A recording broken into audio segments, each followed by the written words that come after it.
Assalamualaikum warahmatullahi wabarakatuh.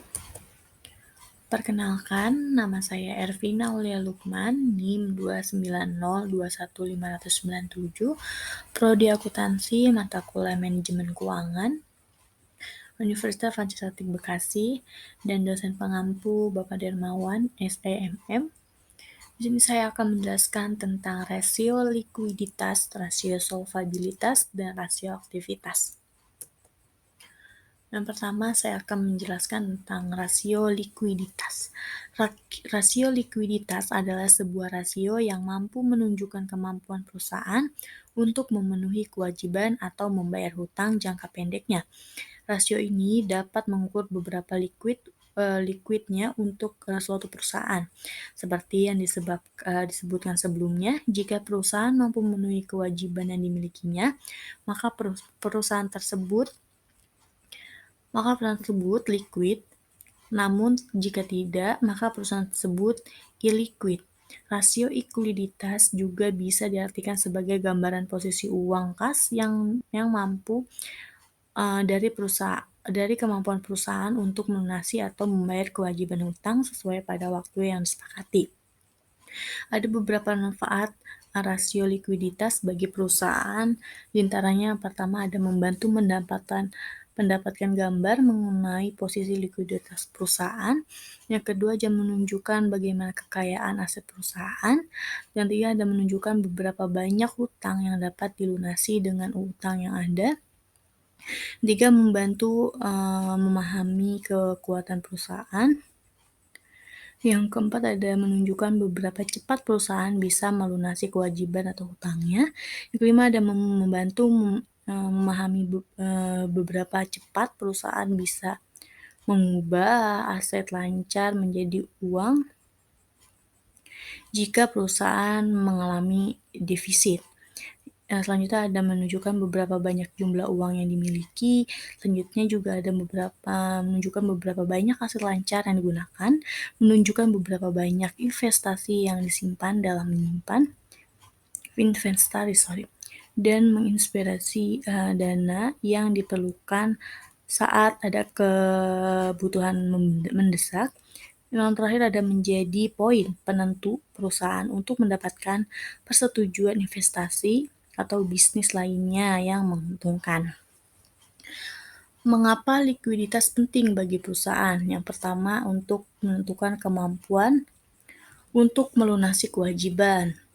Sebelum Anda mengajukan dana modal atau dana pinjaman kepada pihak-pihak terkait, lebih baik Anda membenarkan dulu rasio likuiditas dalam laporan keuangan perusahaan. Yang kedua, ada menentukan kelayakan kredit. Lalu yang ketiga, ada menentukan kelayakan investasi. Rasio likuiditas menjadi tiga, yaitu yang pertama ada rasio lancar atau current ratio. Jenis rasio likuiditas yang pertama adalah rasio lancar atau current ratio. Cara menghitung rasio jenis ini bisa dibilang lebih mudah atau lebih sederhana dibandingkan jenis-jenis lainnya. Rumusnya yaitu ada aktiva lancar dibagi dengan hutang lancar dan dikali dengan 100%. Di sini ada contohnya juga, misalkan nih PT A memiliki aktivitas lancar sebesar 10 juta dan kewajiban atau hutang lancarnya sebesar 5 juta.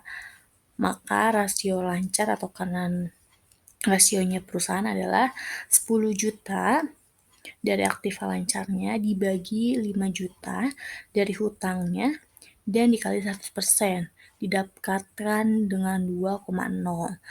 Dari data di atas dapat disimpulkan PT A memiliki rasio likuiditas sebesar 2,0 yang artinya kondisi keuangannya masih stabil. Yang ketiga ada rasio cepat atau quick ratio. Jenis rasio likuiditas selanjutnya adalah rasio cepat. Jenis ini merupakan penjelasan lebih lanjut dari rasio lancar. Cara menghitung rasio likuiditas jenis ini hanya menggunakan aktiva lancar dan dibandingkan dengan kewajiban lancar. Terus ada rumusnya juga, di sini ada quick ratio atau aktiva lancar dibagi dengan hutang lancar dikali 100%. Sama juga dengan tadi, si rasio lancar, cuma ini bedanya dengan rasio cepat rumusnya. Jadi rasio lancar dibagi hutang lancar. Contohnya PTB memiliki aktivitas lancar sebesar 20 juta, persediaannya ada 12 juta dan kewajiban lancarnya calculation diambil persediaan dibagi hutang lancar dikali 100%. Jadi rumusnya ada aktivitas lancar 20 juta, persediaan 12 juta, kewajiban lancarnya 16 juta. Maka perhitungan rumusnya, nah 20 juta dari aktivitas lancarnya diambil 20 juta dari persediaan dibagi 16 juta dari kewajibannya dikali 1% dan menemukan hasil yaitu 0,5. Dari perhitungan di atas dapat diketahui rasio likuiditas PTB adalah 0,5 yang diartikan kondisi keuangan perusahaan sedang tidak stabil. Lalu ada rasio kas. Di sini ada rumusnya. Kas ditambah surat berharga dibagi hutang lancar dikali 100%. Contohnya PTC memiliki kas 5 juta. Terus ada surat berharganya nih 3 juta dan kewajiban lancarnya 5 juta. Maka jika dihitung dengan menggunakan rumus rasio likuiditas dihasilkan menjadi 1,6. 1,6 diambil dari mana? Dari 5 juta ditambah 3 juta dibagi 5 juta dikali 100% hasilnya 1,6. Dengan demikian dapat disimpulkan bahwa PTC mempunyai kondisi keuangan yang sehat dan stabil. Namun pada umumnya cara menghitung rasio likuiditas jenis rasio kas jarang digunakan oleh perusahaan sebab tidak begitu realistis dan tidak mudah untuk mempertahankan nilainya. Lalu ada rasio solvabilitas. Seperti telah dijelaskan di atas, rasio solvabilitas adalah sebuah alat ukur utama yang digunakan untuk mengukur kemampuan sebuah perusahaan dalam memenuhi kewajiban hutang jangka panjang.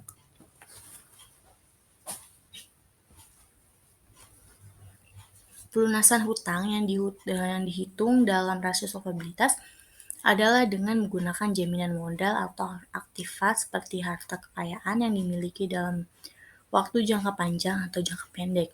Rasio solvabilitas juga bisa digunakan untuk menunjukkan apakah perusahaan memiliki kas yang cukup guna memenuhi kewajiban jangka panjang dan diukur kondisi finansialnya. Hasil dari perhitungan rumus rasio solvabilitas bisa digunakan oleh kreditur untuk menilai apakah perusahaan mampu melunasi kewajiban hutangnya baik dalam jangka panjang maupun dalam jangka pendek. Singkatnya, rasio solvabilitas adalah alat ukur untuk menentukan apakah sebuah perusahaan mampu membayar hutangnya di masa depan atau tidak. Lalu ada tujuan solvabilitas. Yang satu merangkum kondisi finansial perusahaan, yang kedua ada menilai kemampuan perusahaan membayar bunga, yang ketiga ada memberikan informasi kesehatan raca, dan yang terakhir ada menunjukkan estimasi total pinjaman saat jatuh tempo. Ada beberapa jenis rasio solvabilitas. Yang pertama ada rasio utang terhadap aktivitas, terus debt to asset ratio.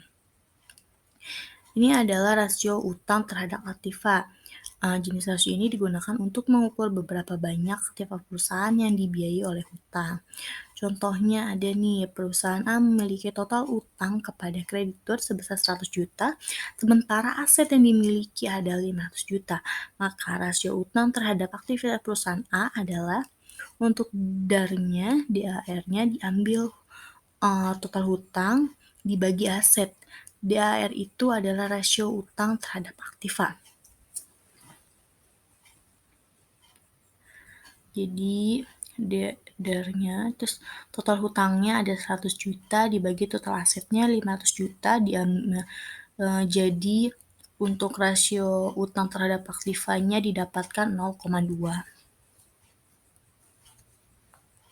Lalu ada rasio utang terhadap ekuitas atau debt to equity ratio. Rasio ini hutang terhadap ekuitas.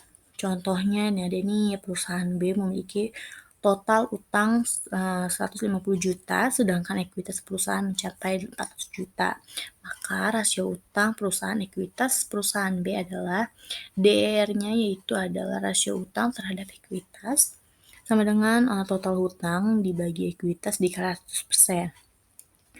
150 juta dibagi 400 juta dikali 50% didapatkan yaitu 37,5%.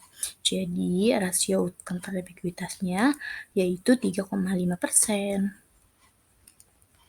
Untuk times interest atau earth ratio, ini pasti rasio variabilitas jenis time interest ratio digunakan untuk menilai kapasitas perusahaan dalam membayar kewajiban bunga di masa depan.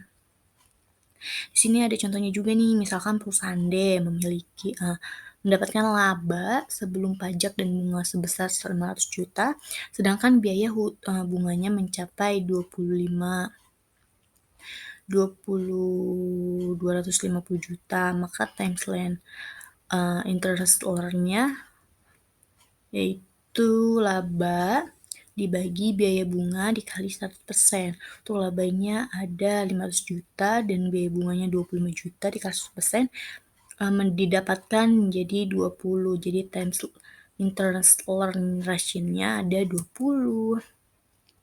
Selanjutnya ada rasio aktivitas. Rasio aktivitas digunakan untuk mengetahui efisien organisasi dalam memanfaatkan asetnya untuk menghasilkan kas dan pendapatan.